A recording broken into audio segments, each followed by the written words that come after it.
This is episode number 262 of the Middle Country Public Library podcast. Hello and welcome. Sal DiVincenzo here in the studio with my fabulous colleagues, Sarah Fade. Hello. And Katie Carmody. Hello. How's everybody doing? Good. Good today. Mm-hmm. Very good. So, Sarah, Yeah.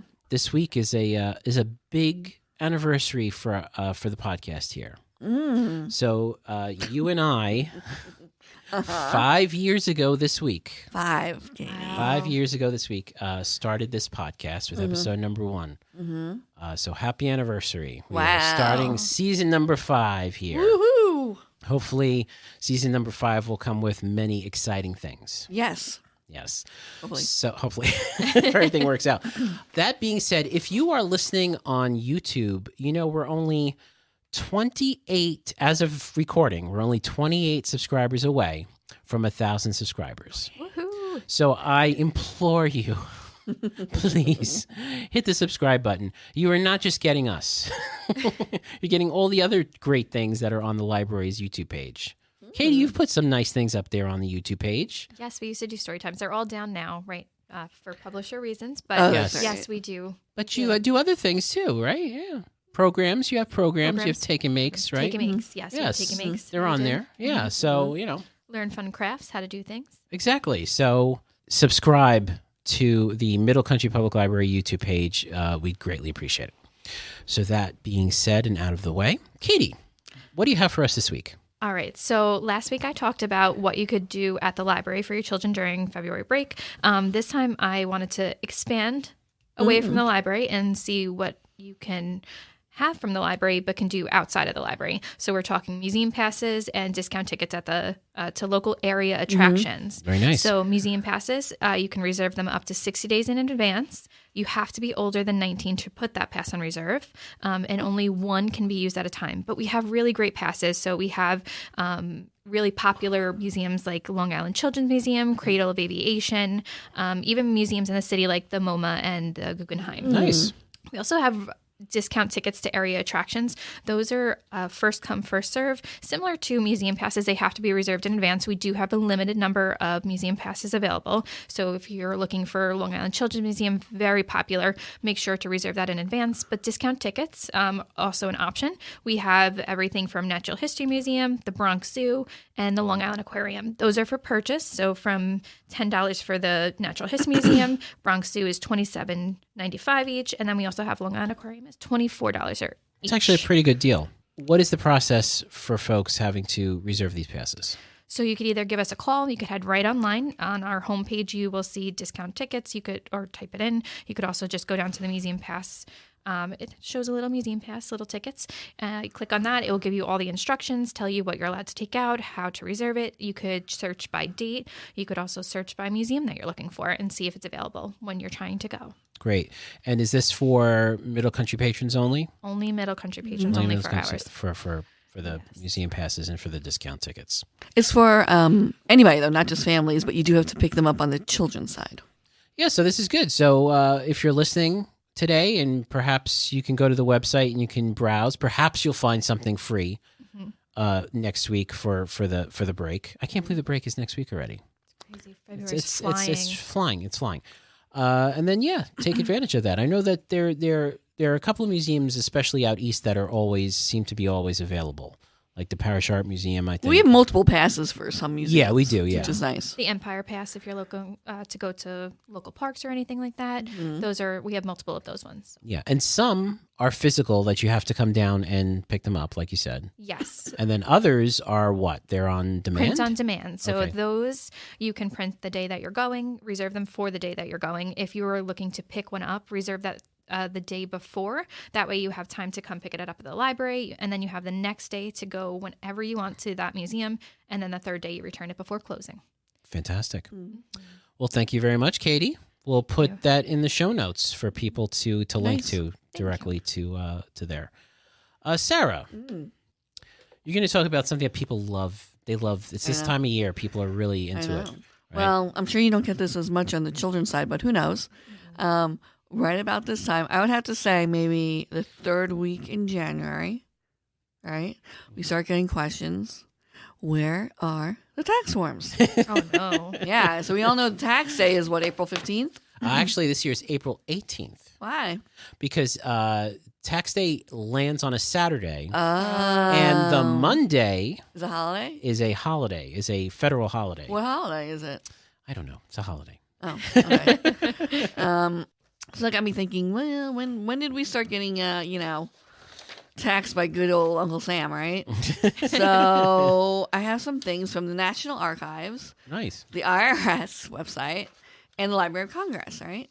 So do you know what amendment in the U.S. Constitution where they did federal income tax? It's got to be up there. It's got to be pretty shortly after they did the Constitution. So is it like between 1 and 10? After 1 and 10. Really? After 1 and 10. Really? Mm-hmm. Okay, what is it? The 16th. Really? Mm-hmm. And it's year 1913. 1913? For the federal. Oh, yeah. wow. Passed by Congress on July 2nd, 1909, and ratified on 1913. The 16th Amendment established Congress's right to impose a federal income tax. Far-reaching in its social as well as its economic impact, the income tax amendment became part of the Constitution by a curious series of events, culminating in a bit of political maneuvering that went awry. Oh, that sounds about right? Yeah, the financial requirements of the Civil War prompted the first American income tax in 1861. And then at first, Congress placed a flat 3% tax on all incomes over $800, and later modified its principle to include a graduated tax. Now, this seems very familiar, right? I mean, they're always still fighting to this day about how people should be taxed. Mm-hmm. Congress repealed the income tax in 1872, but the concept did not disappear, obviously. Mm-hmm. I mean, after the Civil War, the growing industrial and financial markets of the eastern U.S. generally prospered, but the farmers of the South and West suffered from low prices for their farm products. Well, they were forced to pay high prices for manufactured goods. Throughout the 1860s, 1870s, and 80s, farmers formed such political organizations as the Grange, the Greenback Party, the National Farmers Alliance, and the People's Populist Party. All of these groups advocated many reforms considered radical for the times, including a graduated income tax. Yeah. In 1894, as part of a high tariff bill, Congress enacted a 2% tax on income over $4,000. The tax was almost immediately struck down by a 5-4 decision of the Supreme Court, even though the court had upheld the constitutionality, say that 3 times, of the Civil War tax as recently as 1881. And then it goes on to tell you all these things, and it has the documents and a picture of the 16th Amendment and who it was signed by, which is kind of cool. Yeah. Now, this is kind of funny. This is from the IRS. Ready?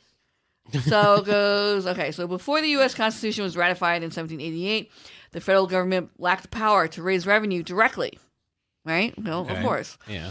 Even after the Constitution was ratified, federal revenues came mostly from tariffs and excise taxes. These taxes tend to be regressive because people with lower incomes had to pay a higher percentage of their income than people with higher incomes. Oh, sounds familiar. During the Civil War, the federal government required much more revenue than the tariffs. So we're all seeing that the Civil War is very pivotal in federal taxes, right? Yes. But however, the different thing about the IRS website, it's called Understanding Taxes for Students, and they have tax trivia. And do you know what the 3 goals of lawmakers when they created taxes? To get money. Okay, that's one. To raise revenue. Yes. This is challenging. I know. It's all just you think to make money, right? Yeah. Okay. And the last one I have to I chuckled at. So the first one is to make money. Okay. The second one is to influence behavior, right? Oh, influence behavior. Well, I think they're talking about inflation and stuff like that. Oh, right? yes. And the last goal, when they created taxes, was to be fair. Oh, yeah? To be fair. Isn't that so nice of them? Oh, Yeah. how lovely. Yeah, I know. And another tax trivia. Did you know a tariff is a direct tax on imported and exported goods? Yeah, I know. And then the Library of Congress, they have this month in business history. It's Income Tax Day.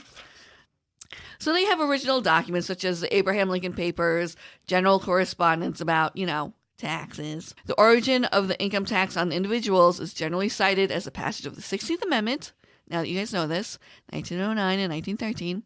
However, its history actually goes back even further. When they cite the Civil War again.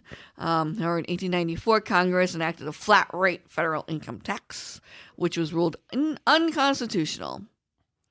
Wow. So, yeah. They're talking about bringing back not bringing back. They're talking about doing a flat rate tax, though, right? Well, they say it's not apportioned according to the population of each state. So, yeah. You know. I guess, yeah, you can't, yeah. You know, and this was, the thoughts in 1894, so. They were pretty smart back then. They were. Well, I don't know. They're the one that enacted this. Yeah, I federal know, tax. but when you think about it, like when you think about history and something like that, the simpler life was, the more clarity people had about certain things, and the more complicated life became, the more complicated we make things. Of course. Right? That's always the way. That's just a little taste of, tax history. So you can thank 1909 for 1913. Yes, nice. Well, thank you, Sarah. Sure. On that note, the taxes, let me tell you a little bit about what we have here at the library for folks who are perhaps preparing their own taxes or need help with their taxes. So you mentioned the tax forms, Sarah. Yes. As of right now, all of the tax forms for New York State and federal tax forms are here in stock. Nice. At both the Center Reach and the Selden buildings. So we have all the popular forms for you. If you're looking for like those pesky schedules, like the itemized deductions and whatnot, they'll be behind the reference desks. So you could do that. Also, we do have some books. I want to mention a couple of them. First off, we got the Guidebook to New York Taxes 2013 by Mark S. Klein. That is in our Miller Business Center here in Center Reach. So if you're preparing your taxes, specifically the New York State taxes, there's a guidebook there for you to read up on. Wow. And of course, these are very popular. The big yellow books, these books. We have these on the shelf. Sometimes we pull them out. We put them on top. Yeah. So that's the J.K. Lasser's Your Income Tax 2023, Preparing Your 2022 Tax Return. We have a bunch of these, folks. So, it's a good guide. It's a good guide. It No, gives you I'm an just laughing because I use H&R Block online. Yeah. And I'm like, oh my God, those books are so gigantic. I wouldn't even know. Yeah. So, Start. yeah, exactly. They are gigantic books, and they could be, look, the whole thing can be overwhelming, especially if you have, perhaps maybe you invested in the stock market or something like that. That's when it gets a little, no, it gets a little scary, right? No, I'm laughing because I'm like, oh my God, I have nothing, apparently. So these books will help you. These books will help you. Of course, there's all those other places like TurboTax and stuff like that. They guide you through, which, from a personal opinion, I do recommend them because they do hold your hand through the entire process. They ask you all these questions in a natural, conversational way as you do it online. So you could do that as well. But we do have the books here, and we do have the forms here. Can you tell us a little bit about people who ask for the lower income tax help? Yes. So that's called VITA. Okay. So it's the Volunteer Income Tax Assistance. Now, in the past, over the years, we used to have folks come down to the library and help people. They made an appointment. They'd sit upstairs and they do it. But unfortunately, they're not doing that anymore. However, if you go to the IRS website, irs.gov, and do a search for VITA, there's a page there that you can click on the link, and we'll put in the show notes, that'll tell you where they are offering that service, as well as Bethpage Federal Credit Union offers this service for free. It's very popular, but if you go to bethpagefcu.org/VITA, you will find information on their service that they offer as well. So we don't have it here. We don't have it in Selden, unfortunately. It's online, right? It's now online. The majority of what you're going to see is, when you say online, it's Zoom. So just people be warned. Be You will aware have to Zoom. That you will have to zoom in to do that. But there are some in-person places, and like I said, if you go to the IRS website, they will help you find your local place. And usually there's income guidelines, and I'm not sure if some people know this, because I know some people come in and then they're shocked to learn that they have to make a certain amount of money. Yes, I think it's between 60 and 70,000 or less. The cap. Yeah. It's the top, and it's a very simple return. It can't be stocks and capital gains and all that kind of stuff. It's got to be just the simple tax return. They'll help you with that. And like you said, it's most likely it's virtual, but you go to irs.gov, you'll see it there. Just type in VITA in the search box right on top, and it'll show you that. Great. So thank you so much for listening. Another episode in the can. If you want to listen to older episodes or read our show notes, you can visit our website, mcplpodcast.com. If you have a question or a comment or a suggestion, you can either comment below and let us know, or you can send us an email, podcast@mcplibrary.org. And of course, if you're listening on YouTube, we'd love you to hit the like button and hit subscribe so we can get to 1,000 subscribers. Would be fantastic. So for Sarah Fade and Katie Carmody, I'm Sal DiVincenzo. We'll see you on the next show.